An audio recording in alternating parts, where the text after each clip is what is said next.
హరి ఓం గురుభ్యో నమః. శుక్లాం వరదరం విష్ణుం శశివర్ణం చతుర్భుజం ప్రసన్నవదనం ధ్యాయేత్ సర్వవిఘ్నోపశాంతయే.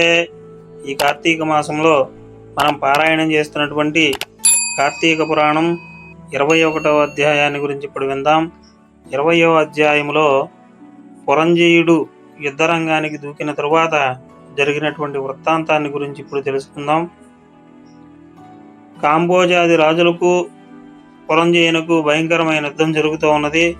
ఆ యుద్ధములో రధికుడు రధికునితోనూ, అశ్వసైనికుడు అశ్వసైనికునితోనూ, గజ సైనికుడు గజ సైనికునితోనూ, పదాతులు పదాతి సైనికులతోనూ ఖడ్గ కథ బాణ పరశువు మొదలగు ఆయుధాలు ధరించి ఒకరిని మరొకరు ఢీకొనుచు హోంకరించుకొనుచు సింహనాదములు చేయుచు బేరీ దుందువులు వాయించుకొనుచు శంఖములను పూరించుకొనుచు ఉభయ సైన్యములు విజయం కొరకు పోరాడుతూ ఉన్నాయి.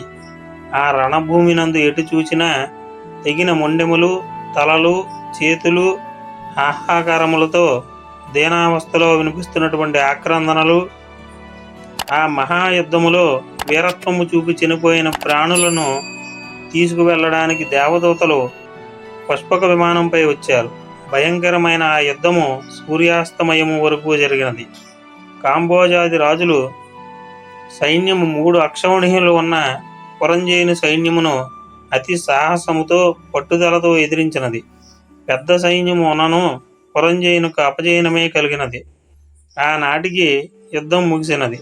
మెల్లగా చీకటి ఆవరిస్తున్న సమయంలో శత్రువులను తప్పించుకొని రహస్య మార్గమున గుండా రాజభవనానికి వచ్చాడు పురంజయుడు. శత్రురాజులు యుద్ధభూమికి కొంత దూరములో డేరాలు వేసుకుని ఉన్నారు. పురంజయుడు విచారముతో సిగ్గుతో దుఃఖపడుతూ రాజపురోహితుడు తమ రాజుకు వచ్చిన ఆపద తెలుసుకుని పురంజయుని వద్దకు రాగా రాజపురోహితుని చూసి మర్యాదపూర్వకంగా నమస్కారం చేసి ఆసనం చూపించాడు పురంజయుడు. ఆసీనుడైన బ్రాహ్మణుడు రాజుతో, రాజా, విచారించి లాభం లేదు. అధర్మ ప్రవర్తన వలన అపజయం పొంది బాధపడుతున్నావు.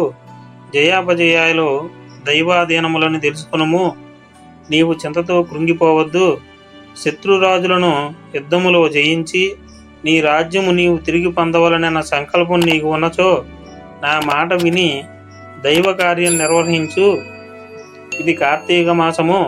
రేపు కృత్తికా నక్షత్రముతో కూడిన పౌర్ణమి కావున స్నాన జపాది నిత్యకర్మలు చేసి దేవాలయమునకు వెళ్ళి దేవుని సన్నిధిలో దీపారాధన చేసి భక్తితో ఆడుతూ పాడుతూ భగవన్నామస్మరణ చెయ్యి.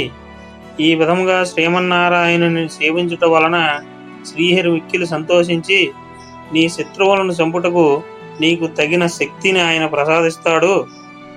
కనుక రేపు ఆ విధముగా చేసి శత్రుమోకలను చెండాడి నీ రాజ్యము కాపాడుకో. లేచి ఇప్పుడే శ్రీహరిని మదిలో తలచి నేను చెప్పినది చేయము అని హితోపదేశము చేశాడు.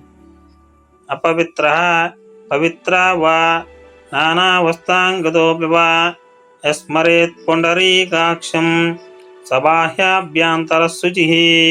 స్కాంద ప్రాణాంతర్గత వశిష్ట ప్రోక్త కార్తీక మహత్యమందలి 51వ అధ్యాయము 21వ రోజు పారాయణ పూర్తి అయినది. స్వస్తి.